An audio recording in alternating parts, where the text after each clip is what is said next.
बिस्मिल्लाहिर्रहमानिर्रहीम। अस्सलाम वालेकुम मोअज़्ज़िज़ नाज़रीन, दी नॉलेज ऑफ इस्लाम में आपको खुश आमदीद। रमज़ानुल मुबारक की आमद है। शुक्र है अल्लाह की ज़ात पाक का कि जिसने हमें तोहफे में रमज़ान दिया और इस साल भी हमें रमज़ान के रोज़े रखने की तौफ़ीक अता फरमाई।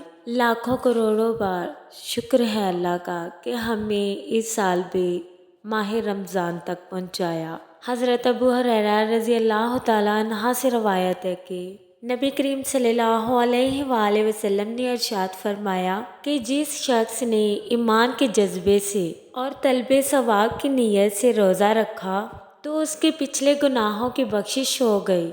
हज़ूर पाक सल्लल्लाहु अलैहि वसल्लम ने इरशाद फरमाया, माह रमज़ानुल मुबारक बहुत ही बाबरकत और फजीलत वाला महीना है और ये सब्र शुक्र और इबादत का महीना है। इस महीने की इबादत का सवाब 70 गुना बढ़ा कर अता किया जाता है। माह रमज़ान के 3 अशरे होते हैं। पहला अशरा 10 दिन का, दूसरा अशरा 10 दिन का, तीसरा अशरा भी 10 दिन का ही होता है। और इन अशरों में चलते फिरते उठते बैठते ये दुआएं मांगनी चाहिए। पहला अशरा रहमत का होता है और उसमें आपको ये दुआ पढ़नी चाहिए, रब्बिग़फिर वरहम वअंता खैरुर राहिमीन।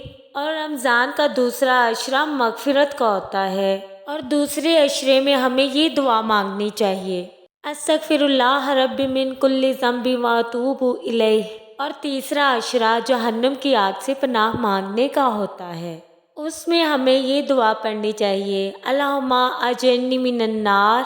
अल्लाह ताला इस रमज़ान को हमारे लिए बेहतरीन रमज़ान बनाए। कमेंट में आमीन ज़रूर लिखिए और हमारा YouTube channel the knowledge of Islam को लाइक करें, शेयर करें, कमेंट्स करें, सब्सक्राइब करें और बेल आइकन को प्रेस करना मत भूलें ताकि हमारा हर नोटिफिकेशन आपको टाइम पर मिल सके।